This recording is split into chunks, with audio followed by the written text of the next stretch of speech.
news. Big news. Amwana ziti big news, amwana ziti small news. Tagwirei kuda kwashe. Amwana vachimiti kuba kwashe. Imimika. So, tine information iri kutatidza kuti Tagwirei wabuda munyika. But manje vanozoongorora voanalyze vopa macomments vari kukuudzai kuti Tagwirei haana kungobuda munyika. So unobva watanga kuona kuti statement 1 kana mastatement 2 akasiyana, aunofunga kuti vari kureva chinhu 1, anobva atanga kuita senge asiri kureva chinhu 1.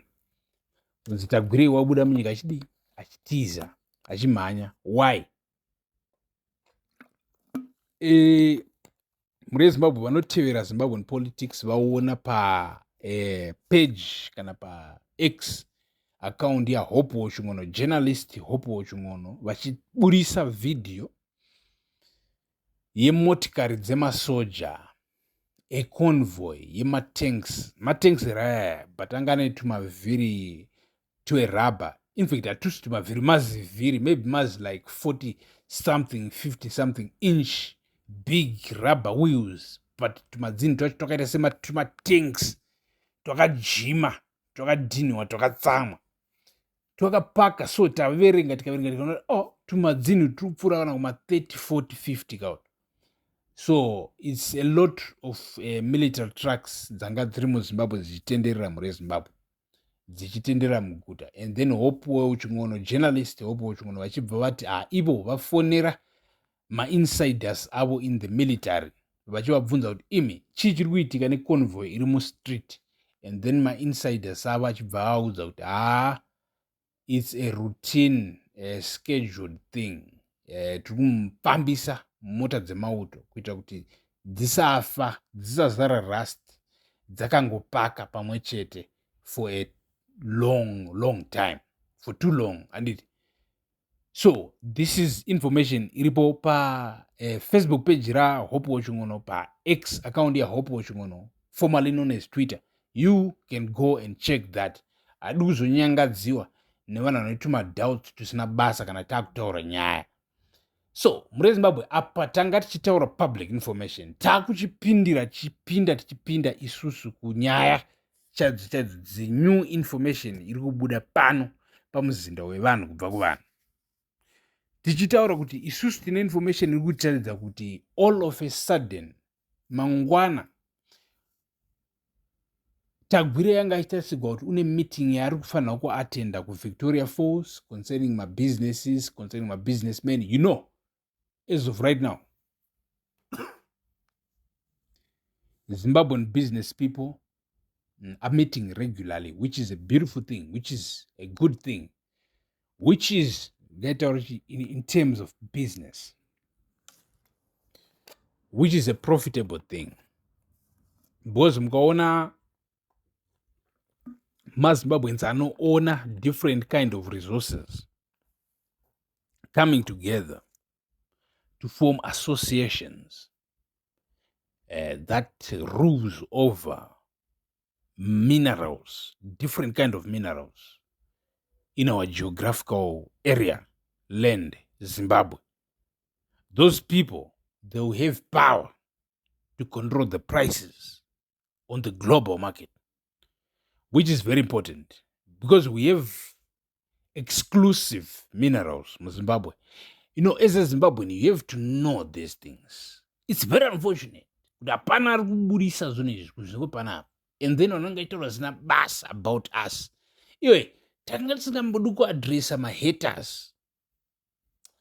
But my haters akawandisa. Anangaitaura zina kana basa everywhere. Zvotonoto zvonoti iri team rofana kutomiswa on an active level. Moise anonzi activism. Hanzi ningi is an activist. Ningi is an activist. Isu hatisi ma-activist. Isu tisu vene. So, musanyepegwa, musaudzwa nema. Vene vakamuka. Vene varidzi. Because vene vanenge vakatofa kudhara. Muri Zimbabwe, toda kutaura about exactly what's happening right now. Topinda nemukati menyaya. Mubva manzwisisa kuti chii chiri kuitika. So, information yatina iri kutaridza kuti Tagwirei have moved from Harare rather than kuti aende kumeeting yanga achifanirwa kuenda kuvictoria falls, mukomana wabva wati fe akananga pajozi. Munhu wese anenge achitiza pazimbabwe unongozikamwa kuti unobuda nepabed bridge, akananga pajozi. Mukomana nemotaked zvinonzi wati fe achisvikira pabed bridge border post. Hatina kuzvonzwa kuti kwanzi zvanyatsofamba sei, but toziva kuti mukomana zvinonzi abuda munyika as of right now. Vamwe vanokuudza kuti unoona problem iri muzimbabwe ndeyekuti kune vanhu vanomhanya brain, vanomhanya kuisa tuma-conclusions twefiye, tumwe tuma-conclusions twespekulation kana twema-content creators. And ma-content creators anenge aida kuda kumhanyisa nhau kana kuti news. So vakomana vanouya vakabhendesa nyaya kuvanhu. Vanhu vomhanya kuklika vachiteerera kuti iwe inyaya yechii, but vanenge vakabhendesegwa nyaya. Zvoti vanenge vakufanira kufunga one deeper level, which actually is helpful to the Zimbabwean community because it makes people more clever. But ruzhinji govhagwa manje. You understand? So like, vakomana vakaita content creating twavo, vakabudisira izi video imimi, and then vakaribhendesa. Reality yakadi yakabhendeswa. Rori vakomana vanyora new reality isiko. But problem manje, my politicians, since we are operating in a democratic environment, they have to adjust. Because kana boys rikapinza nyaya rakabhendesa ka, ringi rakabhendesa but ringi richifamba rakangwarira mutemo, zvichirati ringi riri constitutional. Vana Mnangagwa vabuda muconstitution. That's why makanzwa imi nyaya yekunzanzi like Chiwenga faction dzinhu riya rekuti vakasungisa Mnangagwa constitutional court vachiti Mnangagwa have willingfully disobeyed the constitution, or in other words, because Mnangagwa have been seated over the cabinet meeting that produced the amendment bill number 3.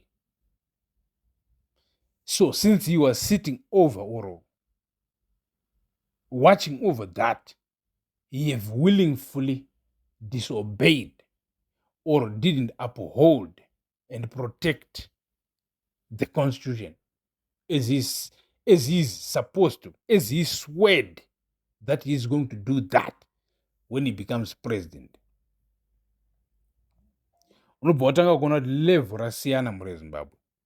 Level ringi rakuoperatwa from this angle is a high level, because you see it's a very good thing as Zimbabweans we have a constitution. At least level we are starting to write a brand new constitution at this level.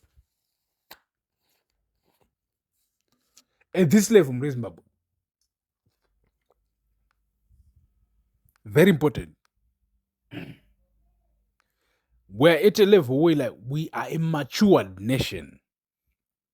46, we just celebrated 46 years of independence.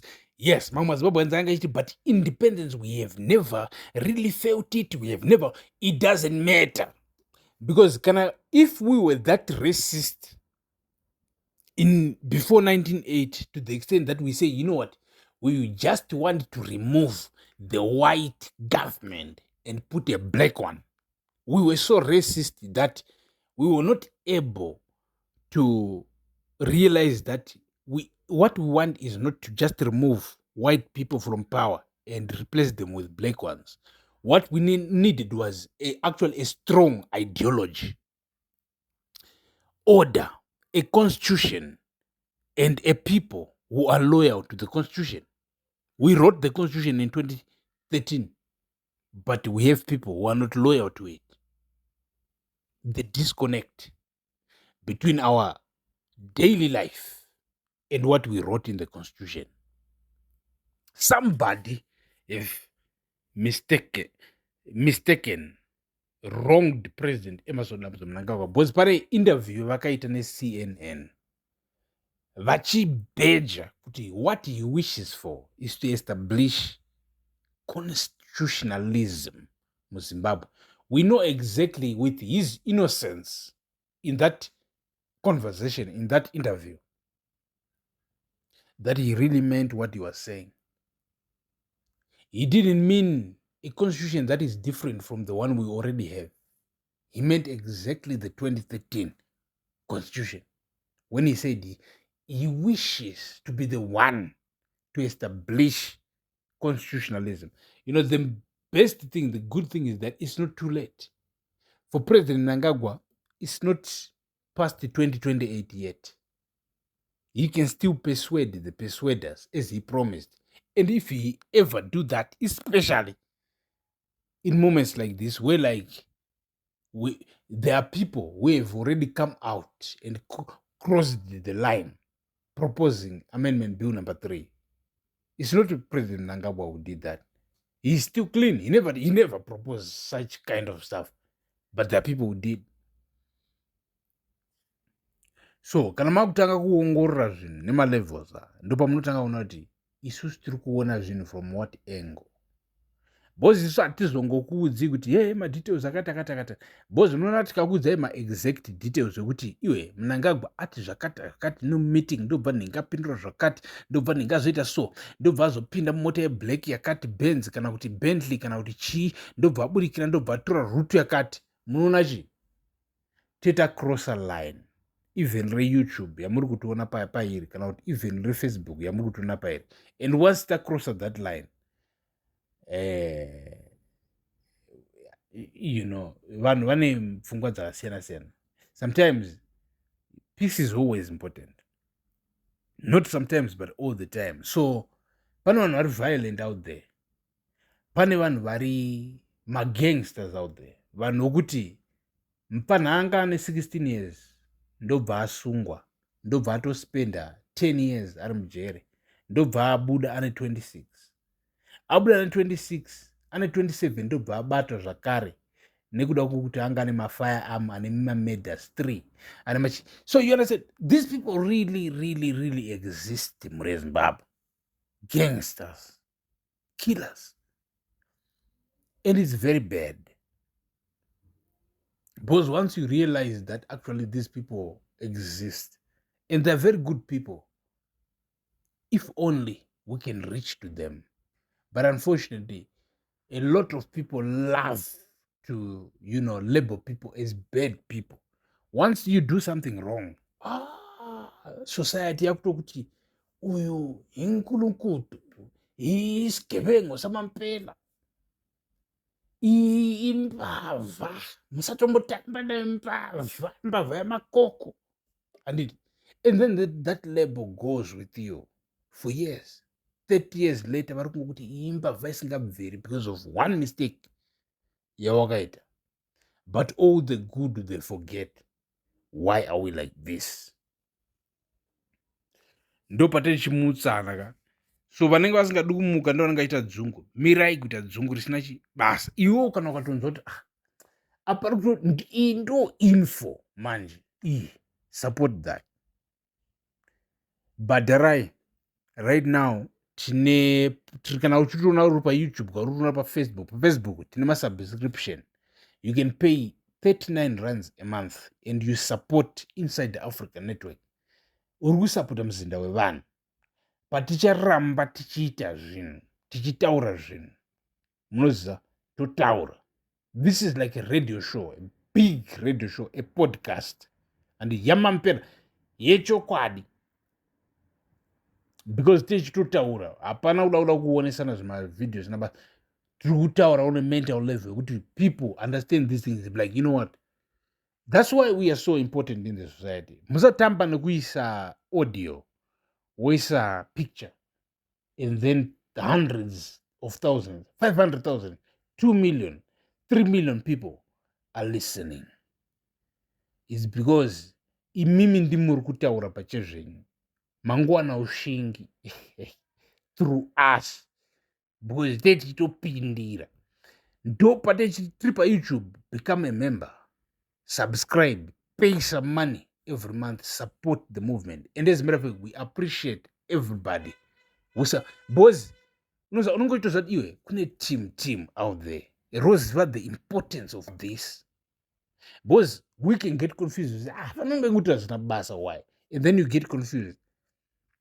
but kune team chaiyo rotozvati, you know what, I have to put some $2 every month to this brother, because what this brother is saying is exactly, because unoona kana uchitamba same game iwe kana une vanhu vari kukuataka iwo, you have to match up, you have to keep up to level up to their own level, because you can't defeat them uchitambira on a low level. If they start using some tactics nematricks ekuma-level 7 level 9, iwe ushandise ekuma-level 12 level 17, vakati 20 iwe enda wakati 45 wowapindira kuma-levels. That's how you do it. Stay blessed, stay tuned. Thank you for watching.